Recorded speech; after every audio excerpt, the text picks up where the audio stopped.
I would now like to explain the kumitachi, or paired sword movements. These kumitachi were taught to us by the founder in exactly this way. We do not precisely know the origin of these movements. Whatever the case, when Morihei Ueshiba would execute a movement, it would be expressed in a highly personalized manner.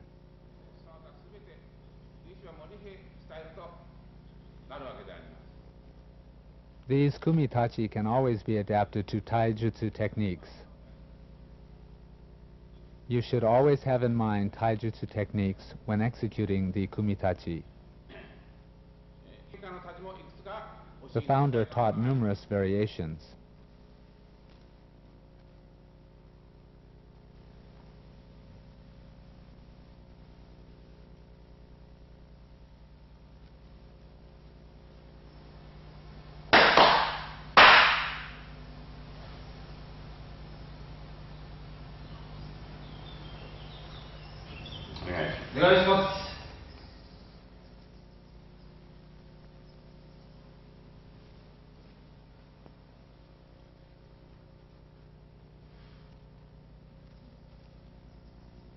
Ki musubi no tachi.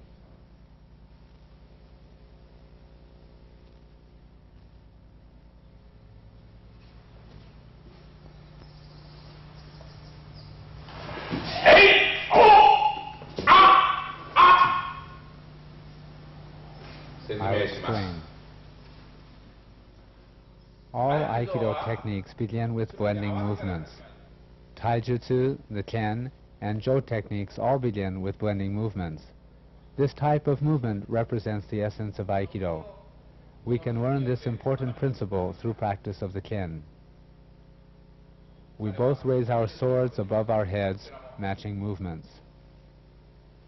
We have the feeling of absorbing the ki of the universe, and we attempt to cultivate a mushin, or selfless state, in the same way as in zazen, seated meditation.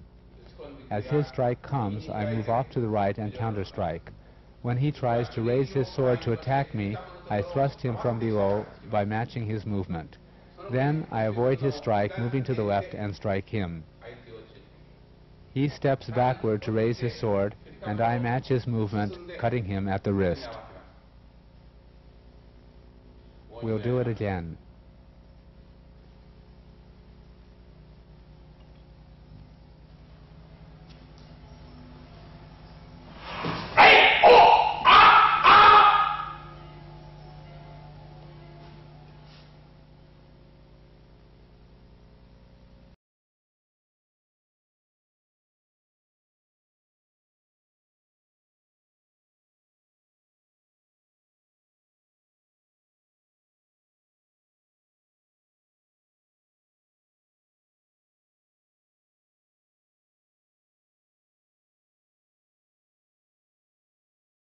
We'll now execute the first kumitachi.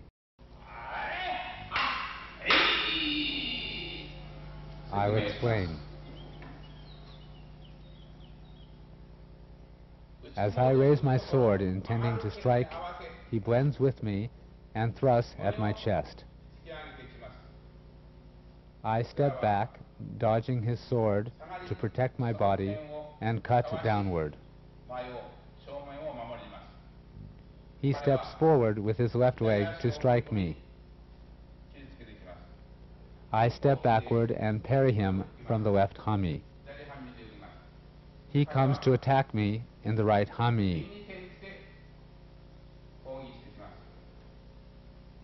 Stepping back from the left hami to the right hami, I strike downward to the parallel position, parrying him, and then thrust.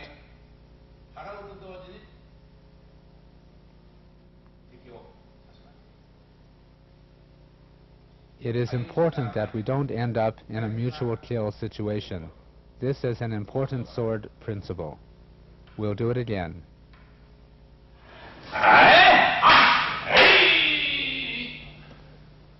In the middle of the movement, we'll change to a sword-taking taijutsu variation.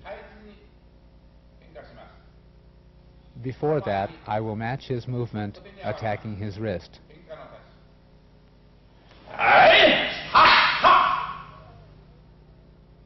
This position leads directly to a tachidori, or sword-taking technique.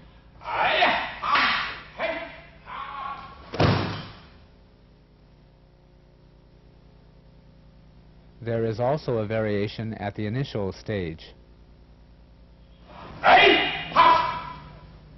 This leads directly to a sword-taking technique. The second kumitachi.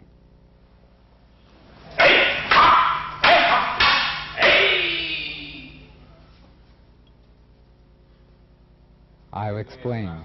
He, the uchitachi, or attacking sword, slowly raises his weapon, and I, the uketachi, or receiving sword, match his movement. He attempts to strike my leg since he cannot attack my forehead, and I parry. As I attempt to cut his wrist, he thrusts using the movement contained in the 7th suburi. Then I take a step back, twisting my hips to parry his sword. He steps forward to strike me, and I take another step backward, and I again parry and press his sword downward. He again uses the thrusting movement from the 7th suburi, and again I parry. I counter his final strike by bringing my sword to the horizontal position to execute the decisive movement. We will now execute variations. All of the first kumitachi variations form the basis, and the others are applied techniques. If you think in these terms, you can freely create variations.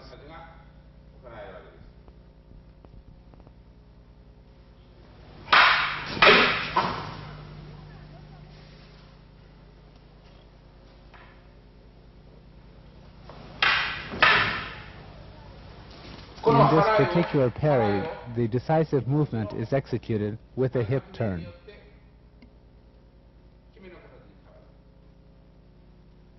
A sword-taking technique is also possible from the same position. A sword-taking technique can be executed here, or kotegaishi, or this sword-taking technique.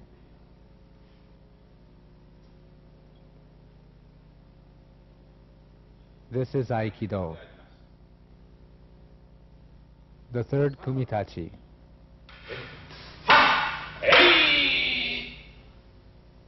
I'll explain.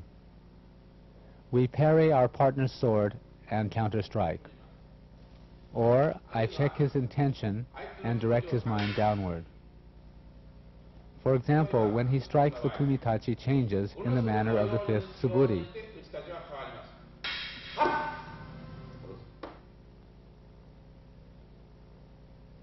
Immediately, I parry his sword and withdraw. Then he again tries to strike me, and I parry, finishing in the horizontal position. Afterwards, it is possible to execute all of the variations we used in the first and second kumitachi. It is also possible to enter for a koshinage, or hip throw.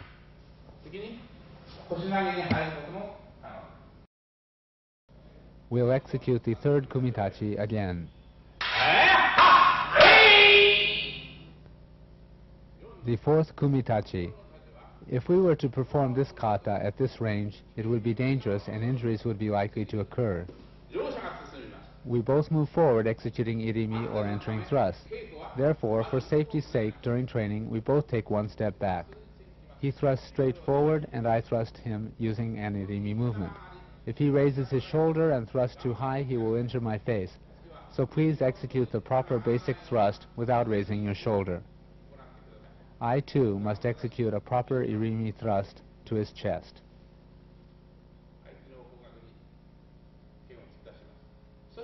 Next, I deflect his sword downward. He then enters to thrust as in the 7th suburi, and I parry like this. We control his next attack in the same manner as in the first suburi. We'll do it again.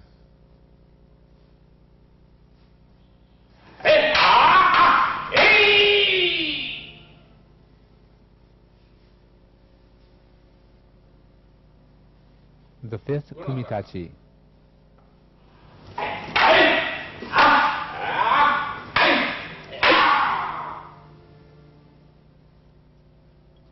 I'll explain. He takes a large step forward to attack. I step off to the left side, bringing my right leg to the rear. My role changes from that of the attacker to that of the defender. After parrying, he again steps forward with his right foot to strike. I step backward and enter in the manner of a tachidori movement.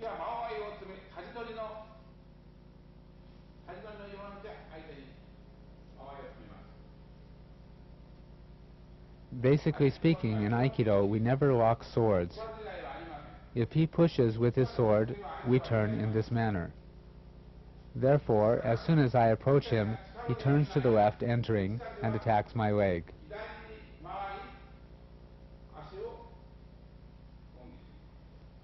Then, I change my position to receive his attack. Next, he comes to strike my forehead. At that moment, I match his sword and deflect it downward.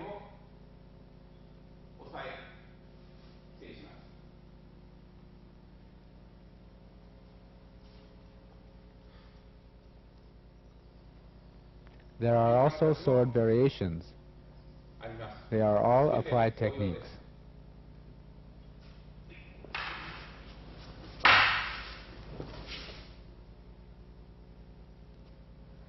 Another variation.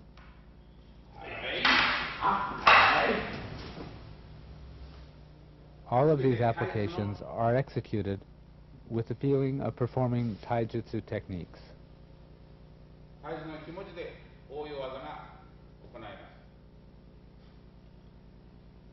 I'll do it again.